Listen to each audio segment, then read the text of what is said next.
George was a member of the defence team in the New South trial of 1976, in which I was the first accused. Led by senior counsel Arthur Chaskelson, together with George and Dennis Cooney, instructed by attorney Raymond Tucker and his then clerk Geoffrey Butlander, it would be hard to imagine a team more skilled in the defence of political trialists. George might, I think, have wanted to be described as much a philosopher as a lawyer, and it would have been unsurprisingly to the classical Greek philosophers that he might have turned for guidance. His passion for all things Greek was obvious. During one break in court proceedings, he came across me reading a book by the Marxist political philosopher Nikos Poulantzas. "What are you reading?" he asked me. "Poulantzas," I began explaining, "is one of the most important of the new Marxist theorists of the state." With enthusiasm, I began waxing lyrical about different fractions of the state. George interrupted my impromptu lecture. "He must be good," he said. "He is Greek." And he ambled off slowly to talk to others less inclined to lecture him on political philosophy.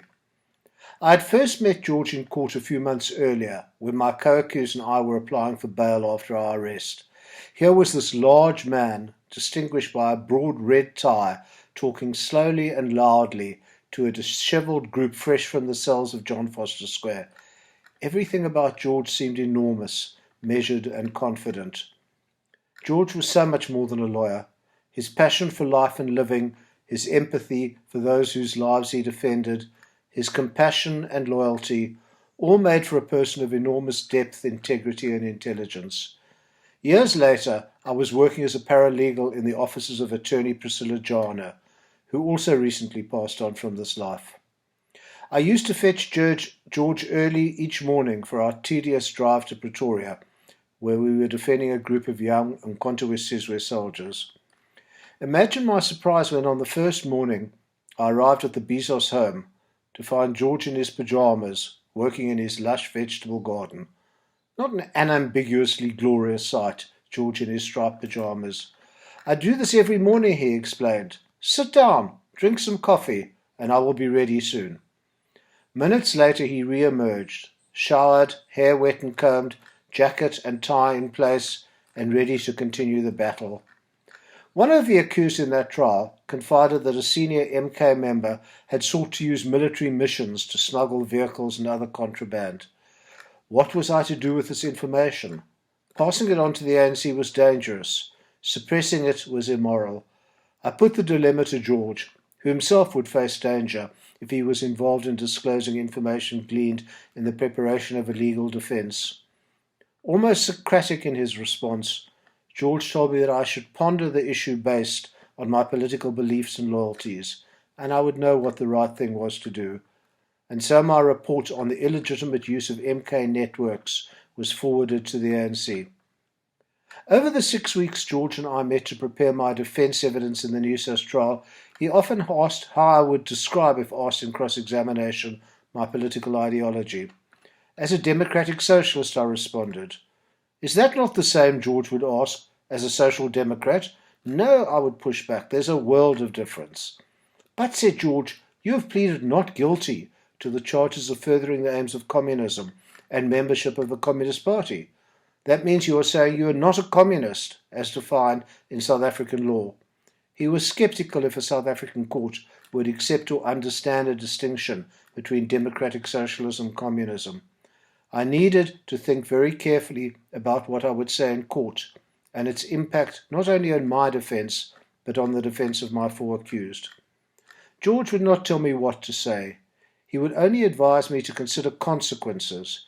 In the event I was not asked that question in my lengthy cross-examination, and so the Johannesburg Regional Court was spared a lecture on the distinctions between communism, democratic socialism, social democracy, and radical liberalism, much, I am sure, to everyone, including George's relief. George's place in the crafting of Mandela's speech from the dock in the Rivonia trial is well known. Perhaps less prominent in history is his role in the trial of 37 Namibians, who the South African authorities had illegally detained and then charged under the Terrorism Act.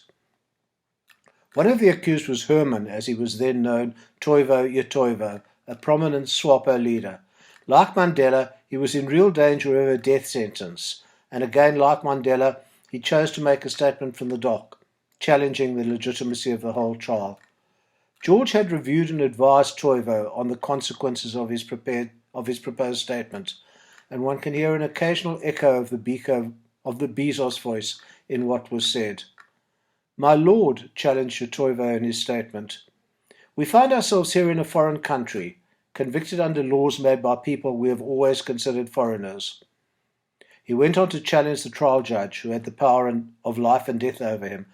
"In the last war," he told the judge, "I joined the army for this country, while this judge was a traitor and belonged to the pro-Nazi underground organization which committed sabotage as I stood guard at military installations.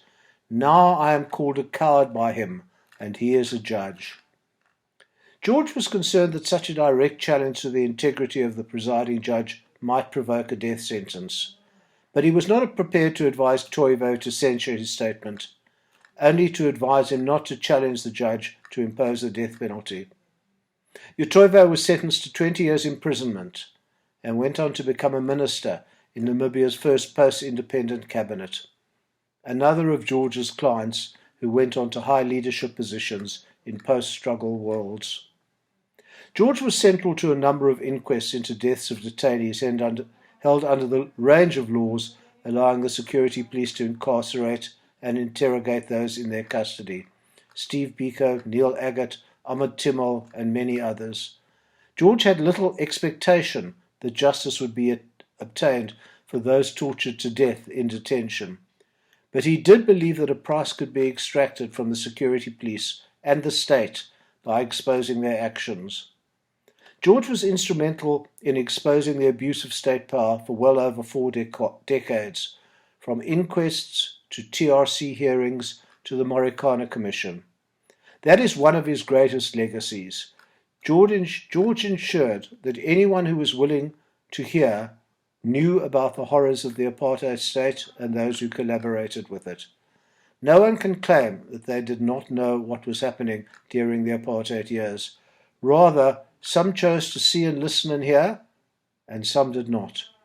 Thank you, George, for that enduring legacy, and for so many other things.